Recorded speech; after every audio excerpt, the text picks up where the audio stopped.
Hello and welcome back, my book babes and baddies, because today we are on day 6 of our 12 days of Bookmas.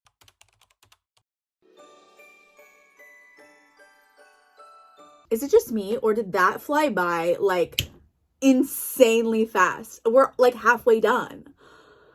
I can't believe it. I still feel like I have so many books to read.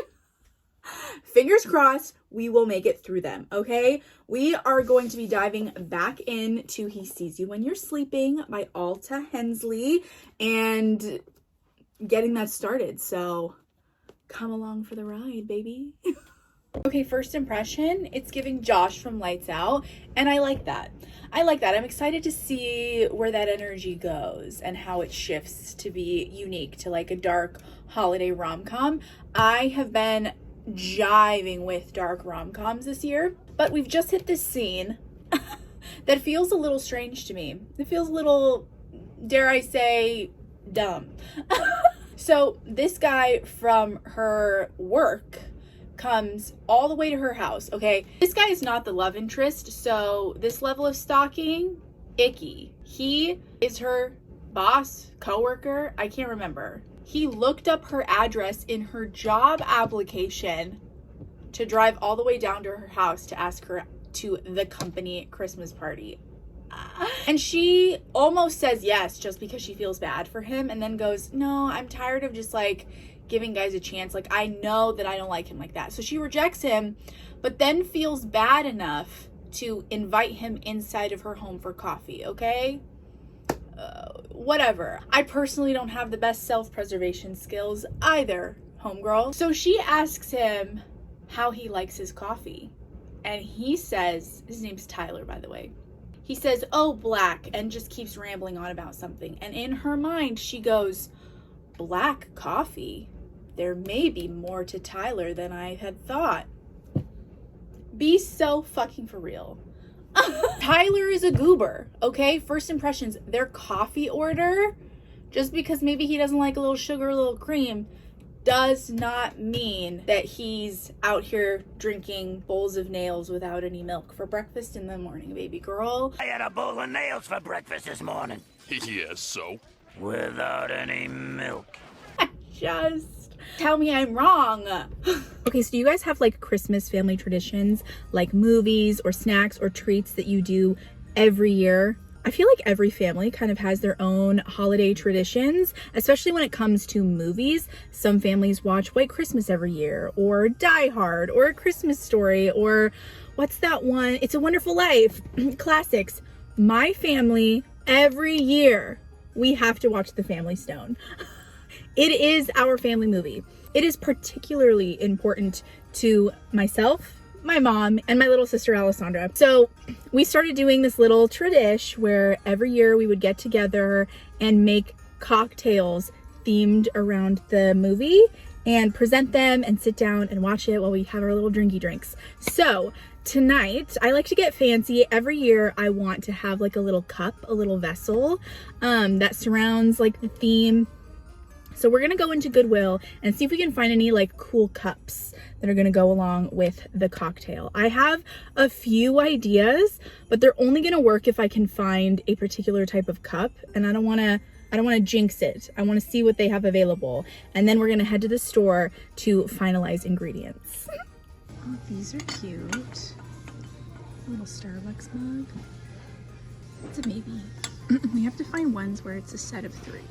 These are also kind of fun. These snowflake ones are also kind of a sleigh.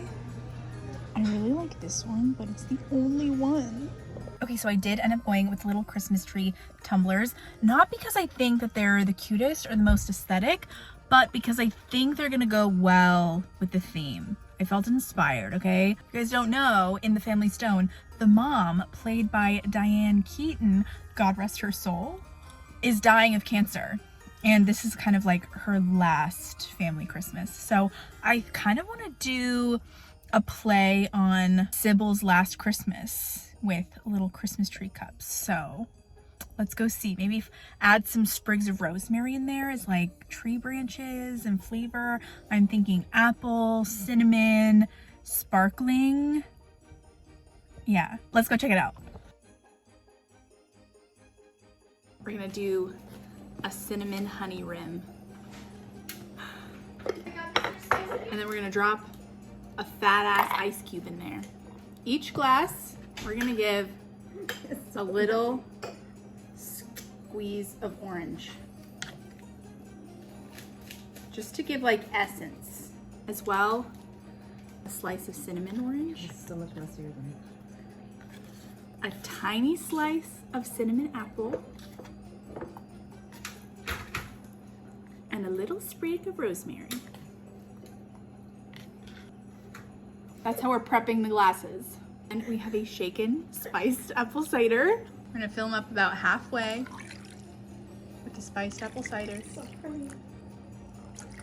Making messes. Then we're gonna take a crisp apple olipop and top them off, and that's what's gonna give it the little sparkle.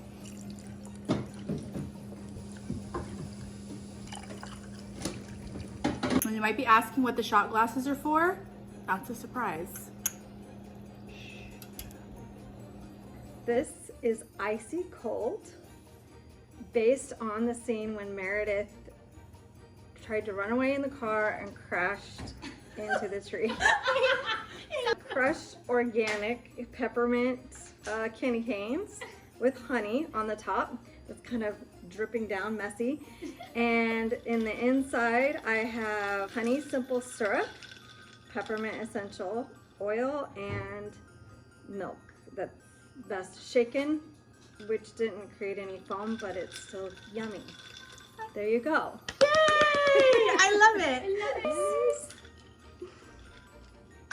That's so good. I love that. Oh, that's really good. That has to be a tradition.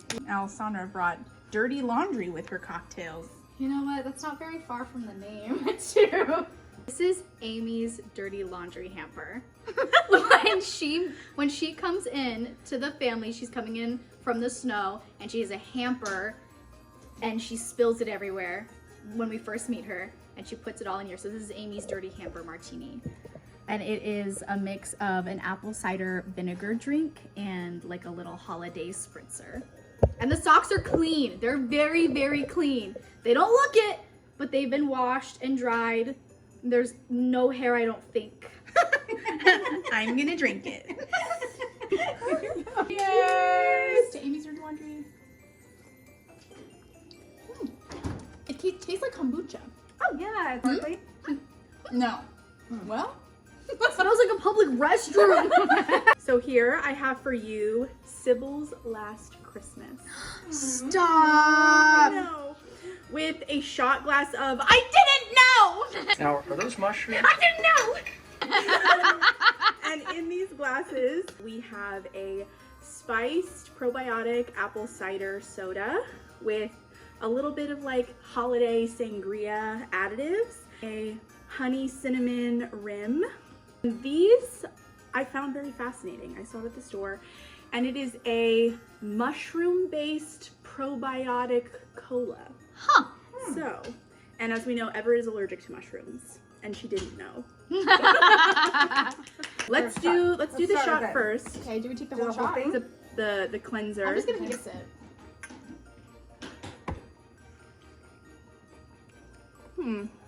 Underwhelming. It tastes like mushroom. Yeah. Okay, And the can specifically said, "Don't worry, it doesn't taste like mushroom." It does. It tastes like an Like- underwhelming sparkling water. I get no notes of cola. Sorry. Cheers. Cheers. That's really good. Oh, that's really good. Is this what they call rimming? No. Oh. I love his energy though. One! This year.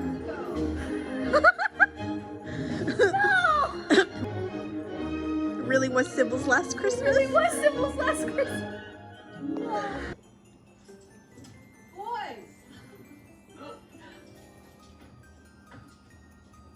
Boys.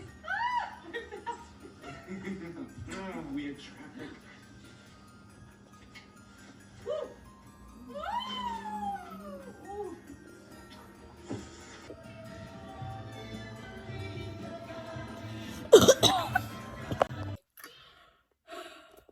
Guys.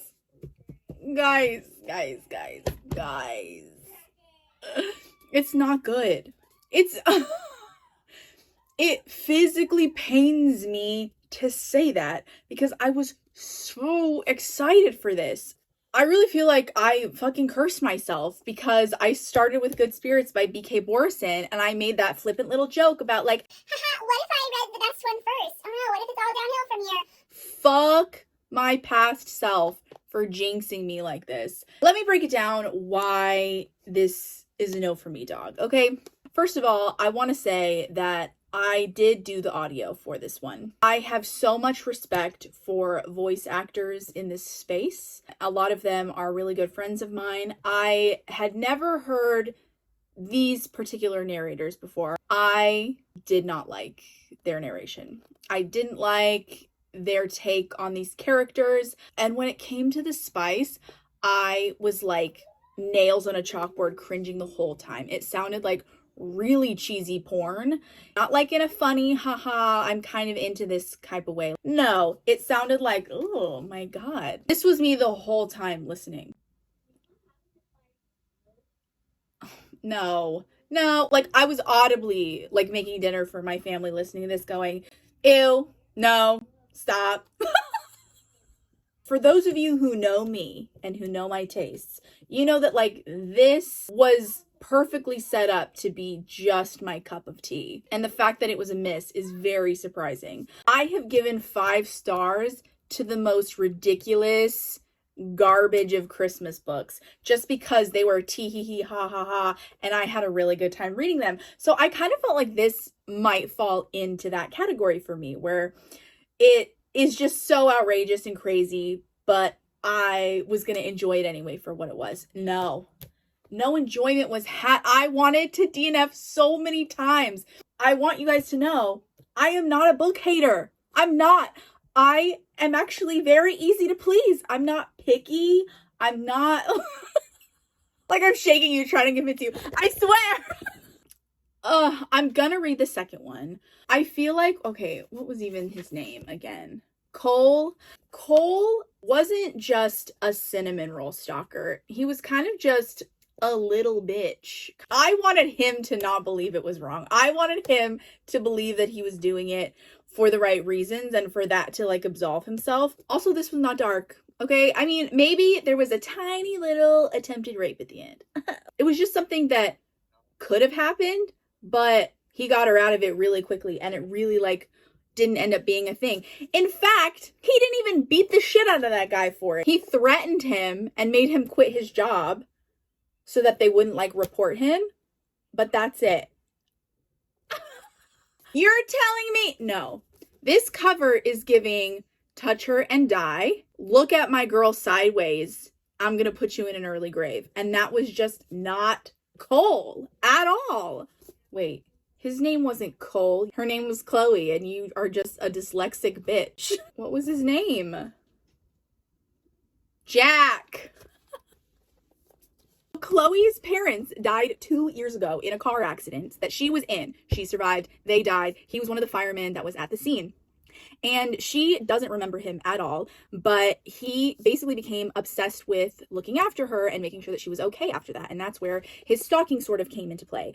And he ended up falling in love with her from afar, watching her for over 2 years and building up the courage to make his move. She is a jewelry influencer by day, cam girl by night, with an alter ego called Black as Chloe on like OnlyFans or something like that. But she has to keep her identity a secret because her jewelry influencing, she has a morality clause in her contract. And so she really can't have her day job finding out about her night job.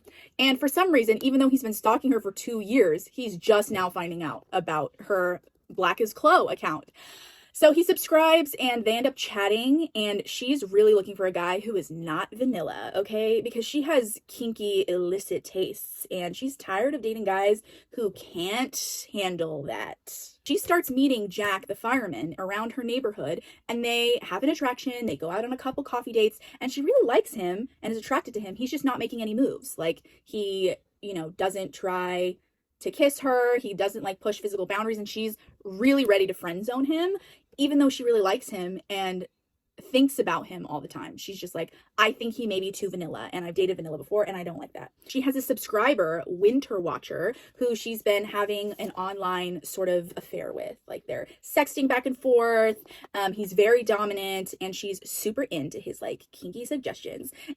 And they meet for the first time masked, so they have this encounter at a sex club. She doesn't know it's him. The next time they meet over Christmas, because they don't want to be alone on Christmas, they fuck for the first time. She's blindfolded, and like right in the middle of the act, he takes off the blindfold and reveals himself to her. And she's so happy that her kinky masked mystery man also happens to be Jack the fireman. The only thing he was missing was that he wasn't kinky like she was, and now she can have it both ways. And I'm like, you were about to break up with this dude. You thought his personality was sweet, but you're like, he's just not giving it up. And that's...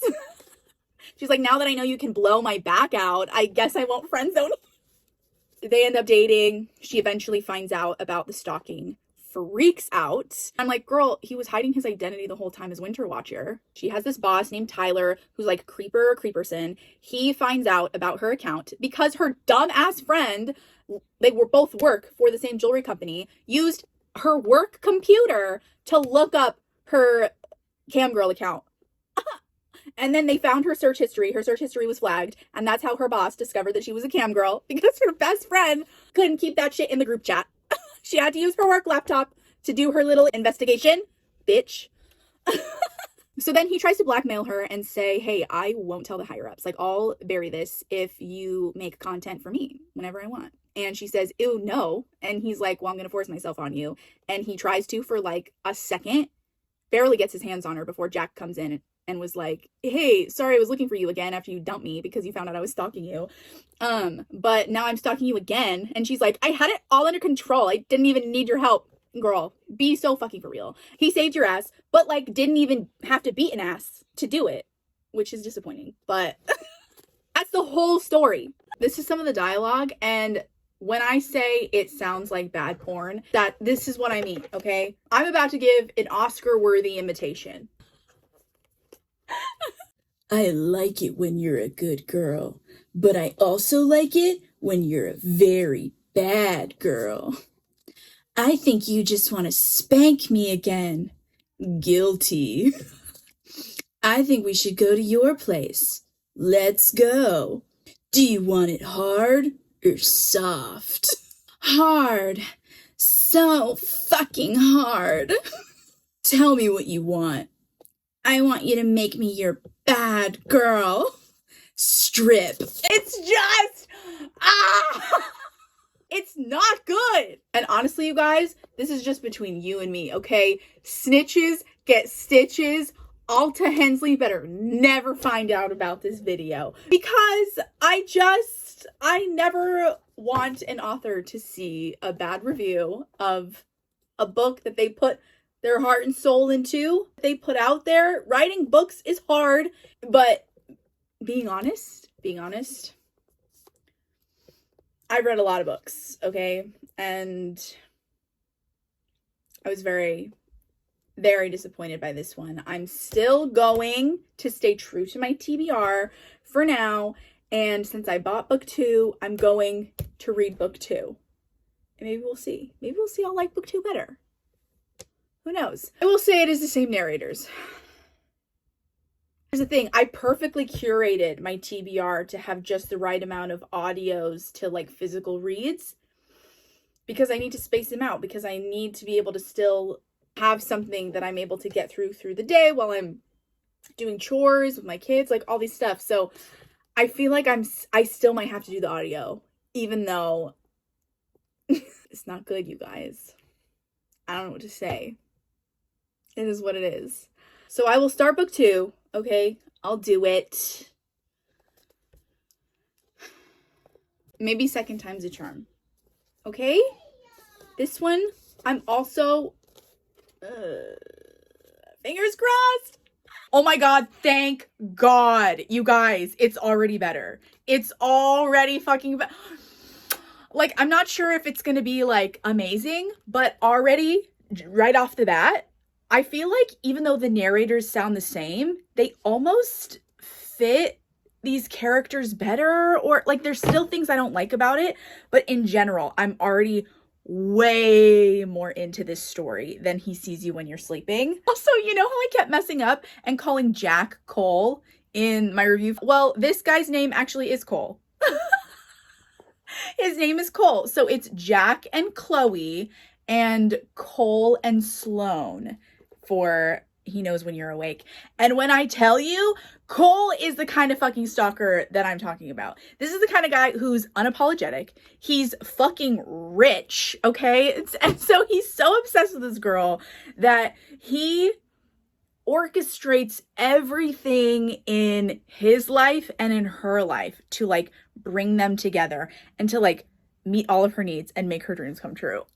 Thank you so much for watching this vlog. If you liked it and maybe want to see more in the future, make sure to like this video, maybe leave a comment, subscribe, hit that little notification bell so that you don't miss out on any more of our Bookmas series. If you're just chiming in for the first time, there are 5 more episodes before this that you can catch up on so that you can be up to date for episode 7 coming out the day after tomorrow. So keep an eye out, follow along, and I'm excited to see where He Knows When You're Awake takes us.